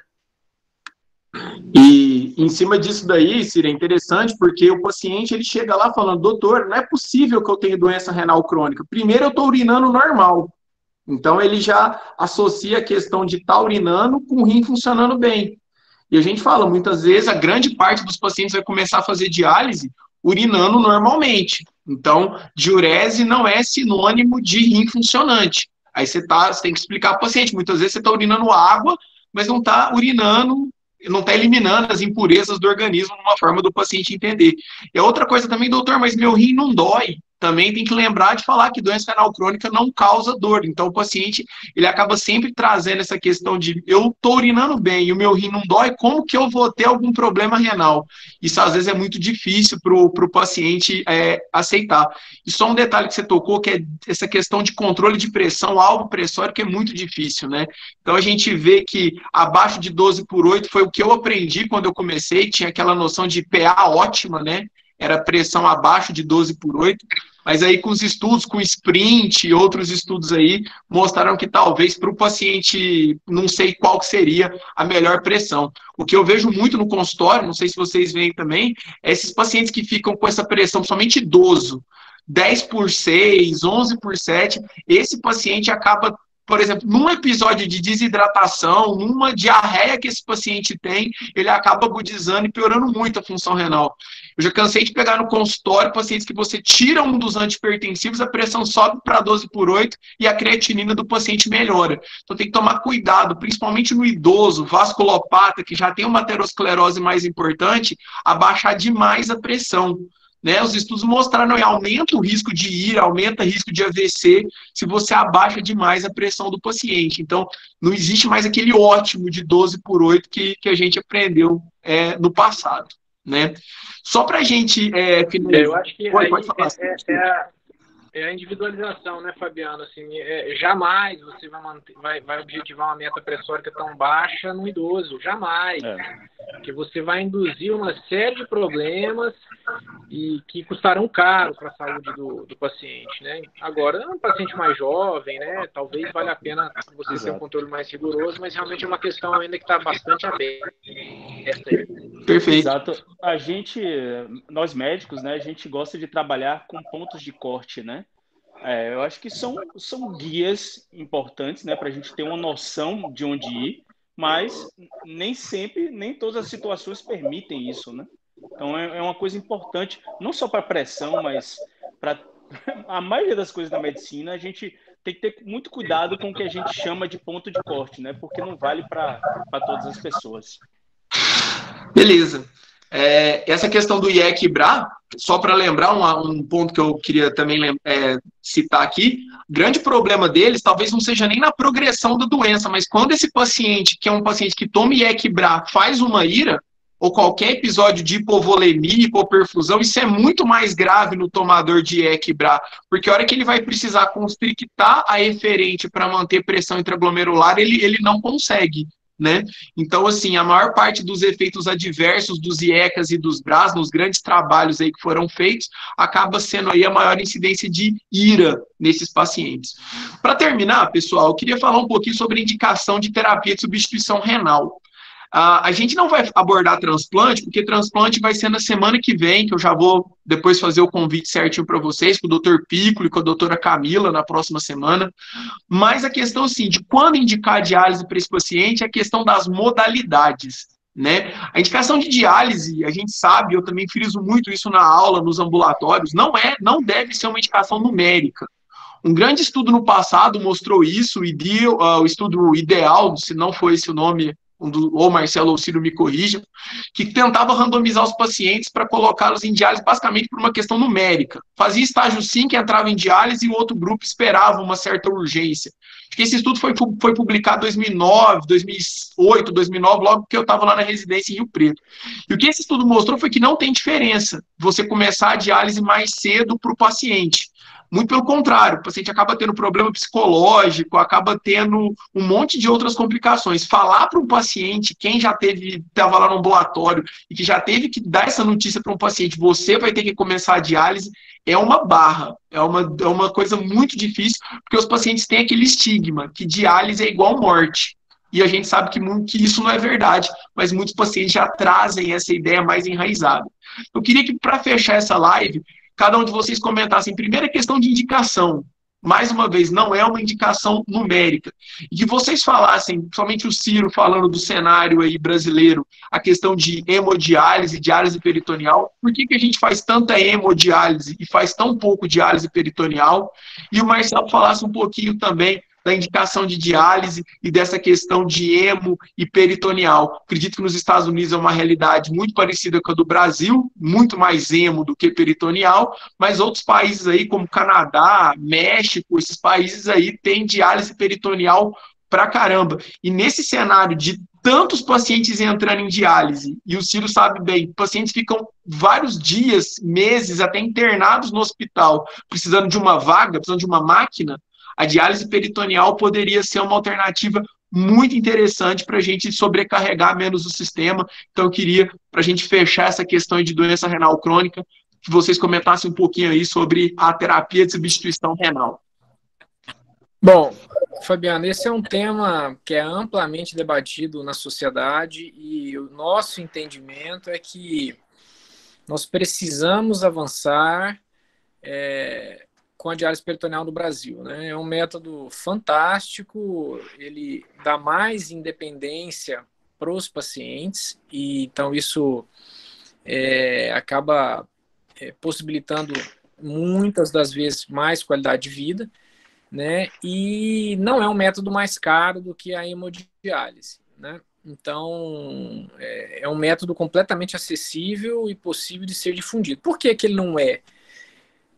Pelo problema mais simples do mundo, porque ele não é sustentável financeiramente, né? Assim, a maioria das pessoas aqui não sabe. Então, hoje um dono de clínica que trabalha para o SUS, ele recebe, em valores arredondados, R$ 2.100 do SUS por mês por paciente. Ele pega esse dinheiro e entrega para a empresa que fornece o insumo. Ele não fica com absolutamente nenhum centavo de lucro. Então, ele não consegue sustentar o serviço. Quem tem diálise peritoneal hoje? Na verdade, os serviços filantrópicos, que têm isenção fiscal e conseguem comprar mais barato, os serviços universitários, públicos e alguns grandes grupos privados que, por ter um volume grande de pacientes em diálise peritoneal, eles acabam conseguindo uma condição de negociação mais favorável, né? É importantíssimo frisar que não há diferença de mortalidade entre os dois métodos. A diálise peritoneal, ela tem um certo, ela é vista em alguns locais como um método de países pobres, mas isso não é verdade, né? Tem vários países do mundo que têm programas públicos de diálise peritoneal first, né? O DP first, né? Acho que Canadá, Inglaterra. Então, sem sombra de dúvida, seria uma excelente opção para levar a terapia de substituição renal, especialmente para os vazios assistenciais, que é o caso do Brasil. O Brasil é muito grande, nós não vamos conseguir ter clínicas de hemodiálise em todos os pontos necessários. Aí nós temos duas alternativas. Ou a gente leva a diálise peritoneal, que infelizmente a prevalência ela só cai. Hoje, 7% dos pacientes só no Brasil fazem diálise peritoneal. Ou a gente vai levar home hemodiálise, né, que não existe ainda no Brasil e que está crescendo no mundo afora, né? Os Estados Unidos têm uma política governamental do governo Trump, o Marcelo talvez possa comentar sobre isso, né, com um forte estímulo à home hemodiálise. Canadá, Inglaterra, Nova Zelândia, Austrália, todos com percentual já, assim, Nova Zelândia, cerca de 20-25% dos pacientes fazem hemodiálise em casa. E por mais estranho que isso possa parecer, é seguro. Inclusive, Fabiano, eu dei uma aula recentemente num congresso sobre isso. Nos Estados Unidos, até a década de 70, década de 80, mais da metade dos pacientes faziam hemodiálise em casa. Porque a hemodiálise em clínica não era até então coberta pelas seguradoras e nem pelo governo, e era muito cara, né? A hemodiálise em clínica é muito cara, né? Especialmente nos Estados Unidos. Então, a home hemodiálise, ela surgiu como uma alternativa, inclusive, para baratear custo lá, né, nos Estados Unidos e em outros países aí mais ricos, né? E é um método extremamente seguro. Mas o Brasil, sem nenhuma dúvida, está muito longe disso. Eu vejo, sim, que a solução seria ampliar o acesso à diálise peritoneal, mas, infelizmente, como quase tudo no Brasil, não há política pública voltada para isso. Marcelo? Sim. Aqui, peritoneal também é um número muito reduzido de pacientes. que fazem terapia renal substitutiva. Como o Ciro falou, peritoneal é uma boa alternativa. Qualidade de vida, aparentemente, é melhor. Às vezes tem um viés, né, de que são pacientes que têm um pouquinho mais de autonomia e aí conseguem fazer o método. Mas tem algumas vantagens de preservar mais a função renal residual e, por conta disso, você tem menos complicações, né? Mas ainda é pouco utilizado justamente por essas questões financeiras. Fabiano, você tinha, só tentando recapitular um pouquinho mais esse último tema, você queria que, além de peritoneal, você falasse de mais de algum outro assunto? Não, era só para a gente falar a questão assim, da indicação, né? Que muitas vezes, Indicação, assim, quando a gente deve indicar, que eu sempre bato nessa tecla, não é número, né? A gente tem que tentar ao máximo o tratamento conservador para o paciente e depois fechar falando um pouquinho de quando vai para hemo, quando que vai para peritoneal. Acho que a realidade aí é parecida. Eu estava querendo lembrar da pergunta, mas era exatamente isso que eu ia tocar. Se você perguntar para uma pessoa do Brasil, né, quando iniciar a diálise, essa resposta vai ser muito diferente uma pessoa dos Estados Unidos, um nefrologista americano, de um nefrologista do Reino Unido, certo? Existe uma grande variação da taxa de filtração glomerular no início de terapia renal substitutiva. No Brasil, os pacientes começam com um clearance até maior, né? Mais da metade acima de 10, tá? Na Europa, se vê bastante ainda aquele paciente que faz o que a gente chama de conservador máximo. Então, um paciente que ele já atinge estágio 5, né? Teria, por conta desse ponto de corte, lembre que eu tinha mencionado o ponto de corte nem sempre vale para todas as situações, né? Então, o paciente, de repente, bateu o ponto de corte da taxa de filtração glomerular para iniciar a hemodiálise, mas ele está se sentindo bem, tá certo? Ele está desenvolvendo suas funções e ele consegue ter acesso ao nefrologista com regularidade, né? Para continuar recebendo atendimento, controle das complicações. Então, fazendo uma comparação de pacientes com a mesma idade, né, que começa a dialisar versus quem manteve em conservador máximo, o conservador máximo ele tem uma qualidade de vida melhor e até uma sobrevida melhor. Lógico que são dados observacionais e existem os viés associados. Mas, no mínimo, a gente pode perguntar, né, será que realmente vale a pena iniciar só por conta do número e não necessariamente por conta de sintomas, principalmente, né, sintomas de congestão, né, você tem alterações laboratoriais, principalmente potássio alterado juntamente com a falência renal.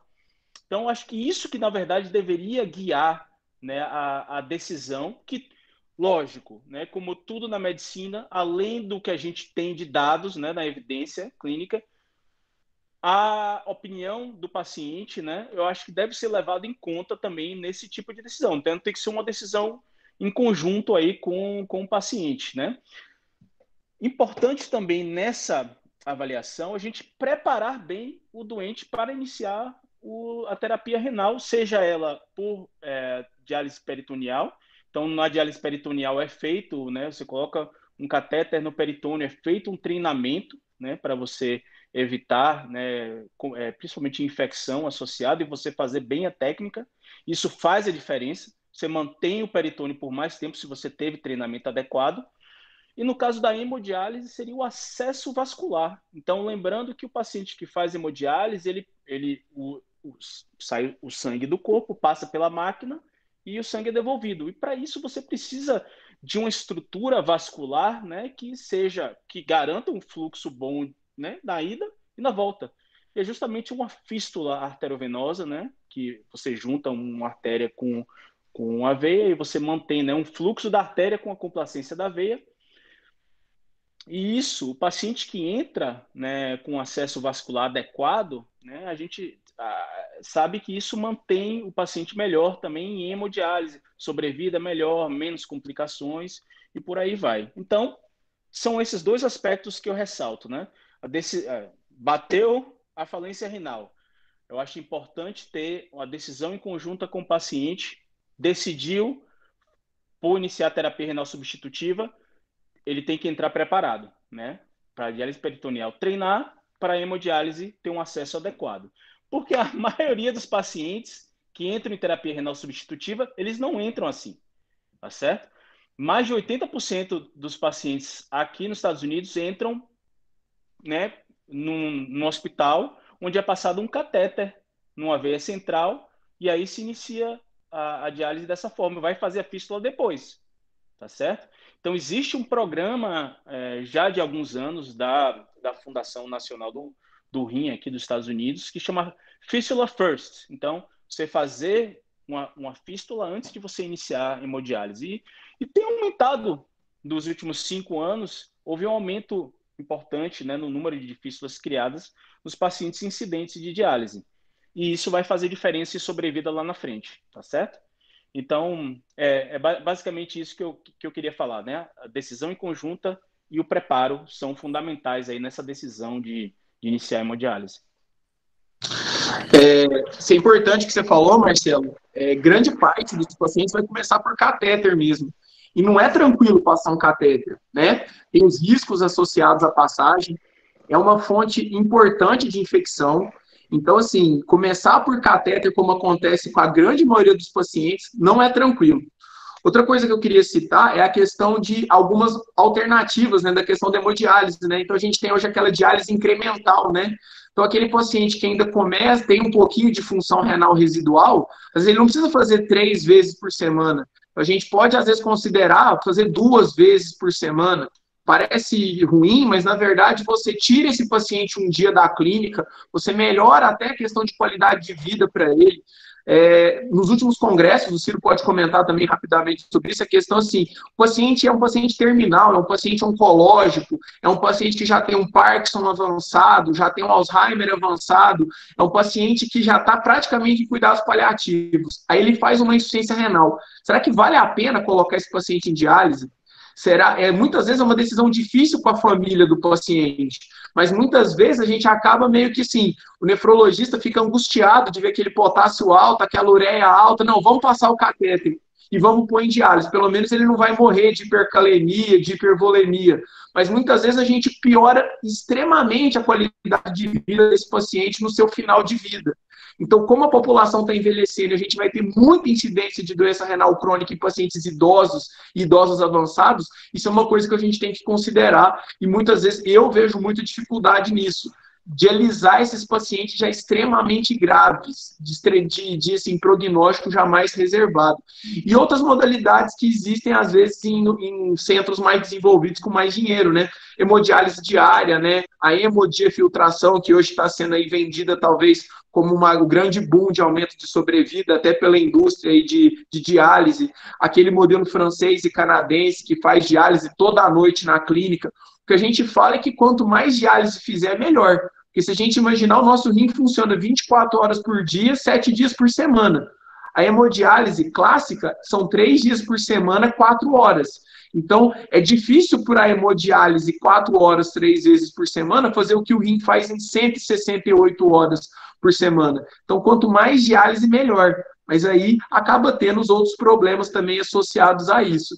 Então, acho que só antes da gente terminar, queria só ouvir um pouquinho do Ciro e do Marcelo falar dessa questão de diálise e fim de vida, de pacientes, assim, muitas vezes já extremamente idosos, onde a gente fica naquela dúvida, dialisa ou não dialisa. Acho que vem muito aí do que o Marcelo falou, de tentar segurar ao máximo, muitas vezes, a diálise para esses pacientes. Muitas vezes a gente quer ajudar e acaba até atrapalhando nesses casos.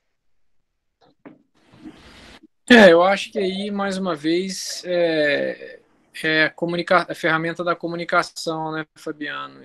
Comunicação, transparência, conexão, né? Entender o momento da família, entender o momento do paciente, talvez ele queira dialisar hoje, mas não queira dialisar amanhã, ou o contrário é verdade. Eu acho que nessa hora o médico ele tem que manter o seu papel de escolher a melhor opção terapêutica para o seu paciente, e isso vai significar muitas vezes não tratar ou não dialisar, tratar sempre, mas não dialisar. e ouvir a decisão da família, né? Eu acho que o médico ele não pode abrir mão da prerrogativa de opinar do ponto de vista técnico, ético e humanitário que é melhor para aquele paciente.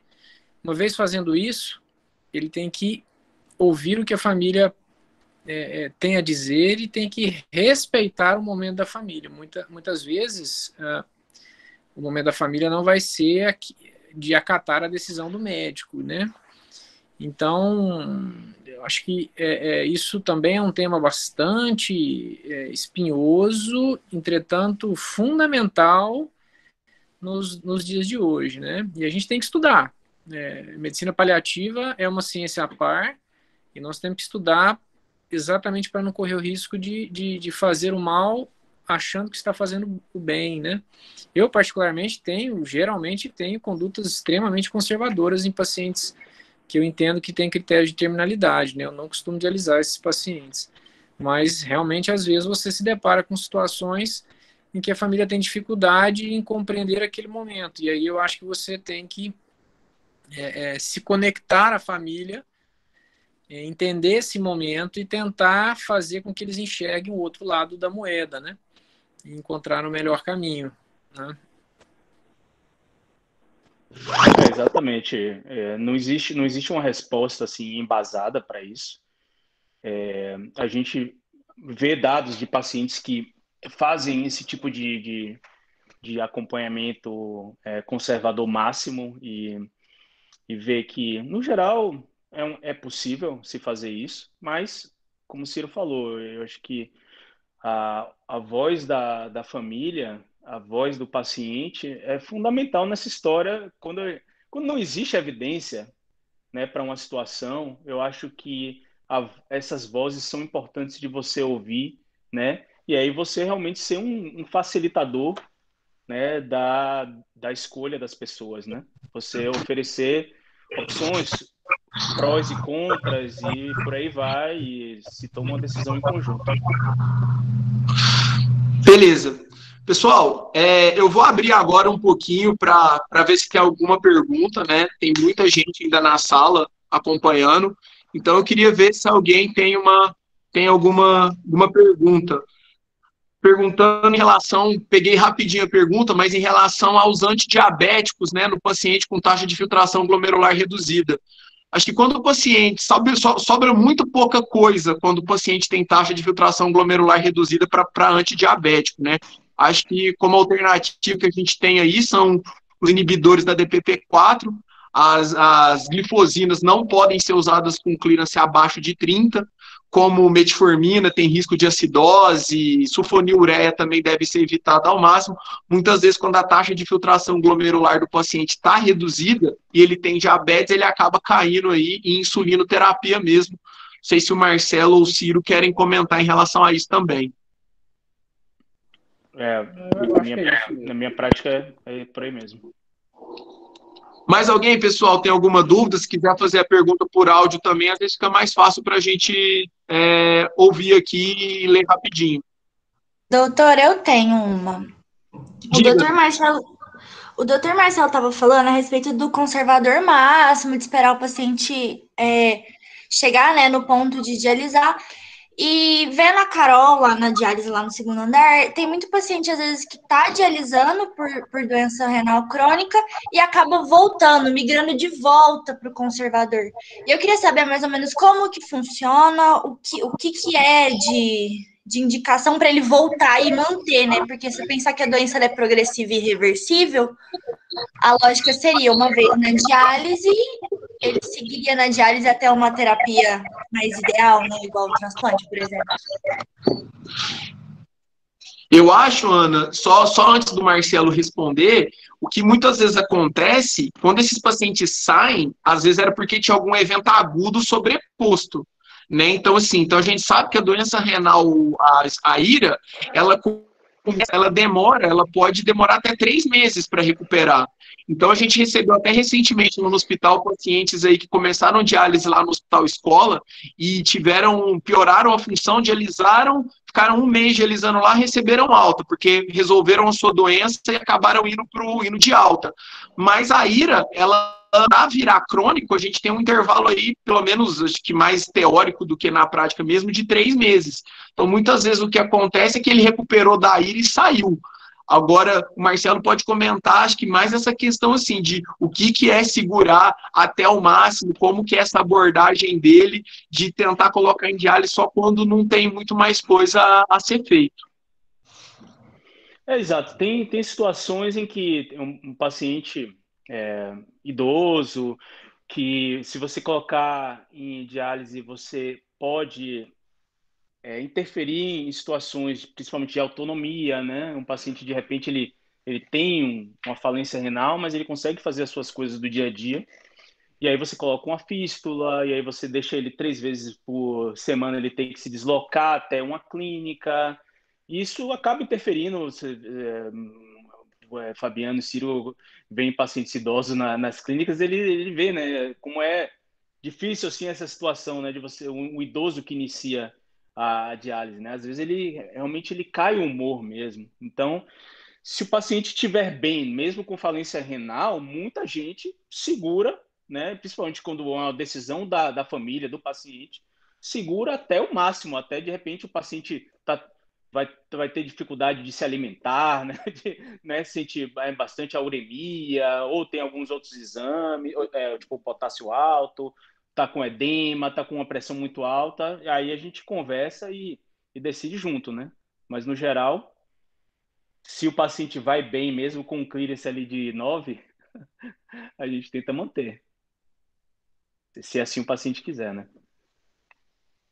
Entendi, doutores. Obrigada. Nada. Mais alguém, pessoal? Tem alguma questão, alguma pergunta? Então, Fabiano, eu queria fazer uma pergunta sobre a questão de agudização no paciente com a doença renal crônica.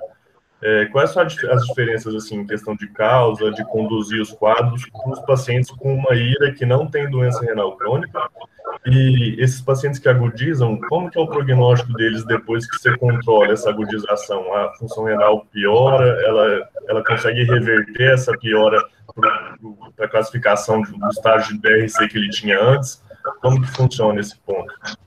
Ciro, você quer responder essa? Tudo bem. Na verdade, assim, não há grandes diferenças na condução quando você está diante de um paciente agudo e de um crônico que piorou função renal. Você vai procurar os fatores desencadeadores que são relativamente comuns. É claro que é muito, assim, quando você pega um paciente que é previamente rígido, ele faz uma injúria renal aguda, você tem que ficar atento para as glomerulites agudas. Em geral, esse paciente vai estar sob uma agressão maior, porque ele era previamente rígido, ele tinha um rim bom. Então, a chance de um renal crônico fazer uma lesão renal aguda é maior do que uma pessoa que não tem lesão renal previamente. Então, eu acho que talvez a principal diferença seja realmente na avaliação de algumas causas, né, para você não deixar passar aquelas que têm tratamento específico, né, na lesão renal aguda. Com relação à sua segunda pergunta, na verdade, nós não temos resposta, né, cada caso é um caso. Existe, sim, mesmo para o paciente que tem lesão renal aguda pura, aquele que tinha função renal normal, o risco de cronificação. Esse risco é tão maior quanto mais grave é a lesão renal aguda, mais prolongada é a lesão renal aguda, né? E, obviamente, que se a lesão renal aguda for acontecer em um paciente que já tinha uma lesão crônica, a chance dele perder taxa de filtração glomerular é maior, né? Então, essa é, sim, uma grande preocupação. Tanto é verdade, Lucas, que mesmo, acho que foi o Lucas que perguntou, mesmo aqueles pacientes que recuperam a função renal, em teoria, eles deveriam continuar sob vigilância, porque tem estudos mostrando que no longo prazo, essas pessoas que tiveram episódios de lesão renal aguda, elas têm uma chance maior de ter doença renal crônica. Então, uma vez com lesão renal aguda, esse paciente tem que estar sempre ali no radar do nefrologista ou do clínico, pelo risco de progressão para doença renal crônica, né? Se você Vou te dar um exemplo, tem um trabalho norueguês grande que foi publicado na época que nós éramos residentes, isso já tem algum tempo, não vou me lembrar o nome, que mostrou, por exemplo, que as gestantes que têm pré-eclâmpsia e eclâmpsia têm um risco maior de ter doença renal crônica no futuro, né? Então, todas essas, a boa parte das doenças que provocam lesão renal aguda podem sim cursar com cronificação e devem levar a uma atenção especial com a função renal no longo prazo. Beleza, Ciro, é isso aí mesmo. O ideal era ter um ambulatório de pós-IRA, né, para a gente seguir esses pacientes, porque o risco deles virarem crônicos lá na frente aumenta. Pessoal, nós já temos aí já tem quase 1h40 de live, né, então eu vou estar encerrando por aqui. Eu queria inicialmente fazer alguns agradecimentos, então. Eu queria agradecer a disponibilidade do Ciro, a disponibilidade do Dr. Marcelo, do Dr. Ciro, que tiveram nessa live com a gente. Acho que foi a primeira de muitas, como eu estava falando para eles no privado. Eu acho que pode ser para a gente continuar fazendo esses eventos assim mais vezes. Eu acho que foi extremamente proveitoso, uma possibilidade para todo mundo aqui aprender. Então, acho que foi um ganho. Quero agradecer também a presença de todos vocês. Então, assim, de todas as lives que eu participei nessa época de pandemia, foi uma das que teve maior participação. Então, eu fico muito feliz pelo número grande de pessoas que participaram. Então, foi realmente muito bacana. E já quero fazer um convite aí para vocês, antes de passar também a palavra para o Ciro e para o Marcelo, para eles terminarem, para eles também fazerem as suas considerações finais. Na próxima semana, mas na quarta-feira e não na quinta, a gente vai ter uma live sobre transplante renal, onde nós vamos discutir com o Dr. Piccolo, que também foi nosso professor lá em São José do Rio Preto, coordenador da OPO, lá do Hospital de Base, que é hoje referência em captação de órgãos. Apareceu no Jornal Nacional falando sobre isso. Rio Preto é uma grande referência em transplantes. E com a doutora Camila, que fez residência lá também no Hospital de Base depois da nossa época, e que hoje é da equipe lá do Hospital do Rim da Hipertensão, que é o hospital hoje referência no mundo em número de transplantes. Então, gostaria que, do mesmo jeito que a gente teve essa presença marcante hoje, a gente quer essa presença marcante na próxima quarta-feira também. Então, eu agradeço agradeço a todos vocês e passo a palavra para o Ciro e para o Marcelo terminarem aí, fazerem as considerações finais deles. Obrigado, pessoal, de coração.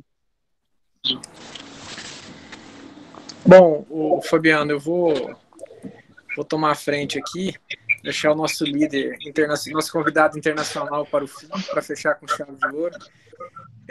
Eu que tenho a agradecer aí a oportunidade, tá revendo grandes e bons amigos, e quero, em nome da Sociedade Brasileira de Nefrologia, Fabiano, dar os parabéns a você que está desbravando uma nova região, o interior de Minas Gerais, um interior muito importante, sem dúvida nenhuma, fazendo a diferença na sua cidade, que é a sua cidade de origem, construindo aí um grande serviço de transplante, agora levando a terapia contínua para a cidade. Isso é muito raro nos dias de hoje.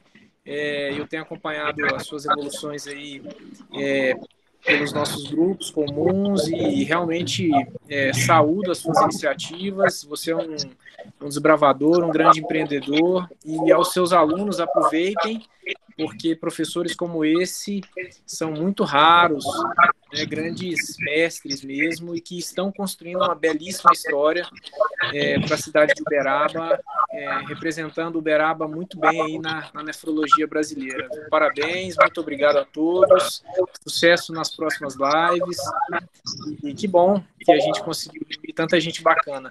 Estou sempre à disposição. Um abraço. Bom, Fabiano, primeiro de tudo agradecer a presença de todos vocês aqui da audiência. É um prazer falar com todos vocês. Muito obrigado pelo convite e quero confessar que para mim é um orgulho que você esteja trilhando essa carreira brilhante, Fabiano, e para mim não é nenhuma surpresa, pelo que eu conheci de você lá em Rio Preto, quando você passou por lá, então nada disso me surpreende. Parabéns aí pela sua carreira, né, acadêmica e também na assistência, né, trazendo essa terapia que é tão importante para os pacientes que estão em terapia intensiva, né, que é fazer diálise contínua. E para o meu amigo, irmão Ciro, pô, é um prazer a gente se encontrar só assim nessas lives, né, Ciro, para a gente bater uma bola. Eu fico feliz que a gente concorda com quase tudo depois desses anos todos aí.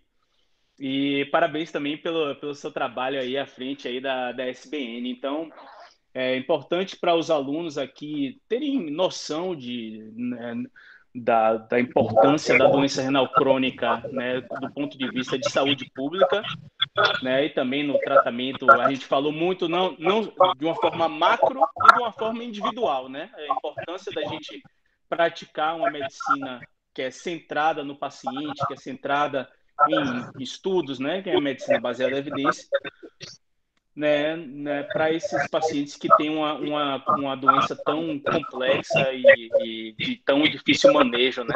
Mas que a gente encara como um grande desafio. Muito obrigado aí, boa noite, espero que todos tenham com saúde aí, viu, nesse momento de pandemia, e se cuidem. Beleza, pessoal? Só falando que isso foi combinado, esses elogios aí, no grupo do WhatsApp que a gente criou antes da live, eu falei, me elogiem no final, porque para eu ganhar um ponto aí com os alunos, então isso aí foi tudo combinado, né? Então, muito obrigado pela presença de todos, agradeço demais, e mais uma vez, conto com vocês aí na semana que vem, na nossa live sobre transplante. Se cuidem aí, boa noite. Fiquem com Deus e até a próxima. Muito obrigado, pessoal. Valeu! Queria só agradecer aqui em nome da Liga, aos doutores, né, que dedicaram um pouquinho do seu tempo, que é extremamente importante, né? Ajudou muita gente, foi uma discussão, assim, que esclareceu muita coisa, né? Então, assim, gostaria de agradecer em nome da Liga de Nefro. E eu queria também dizer para a galera que está aqui na live que o link para checkout já está nas mensagens aí, é só acessar para conseguir o certificado. E queria deixar claro para a galera que vai pegar o certificado, não forjar CPF, porque a gente já teve problema recentemente com isso, então vamos evitar esse tipo de problema, vamos ser sinceros aí, né, no nosso trabalho. E muito obrigado aí a todos os doutores que participaram, viu? Uma boa noite aí a todo mundo.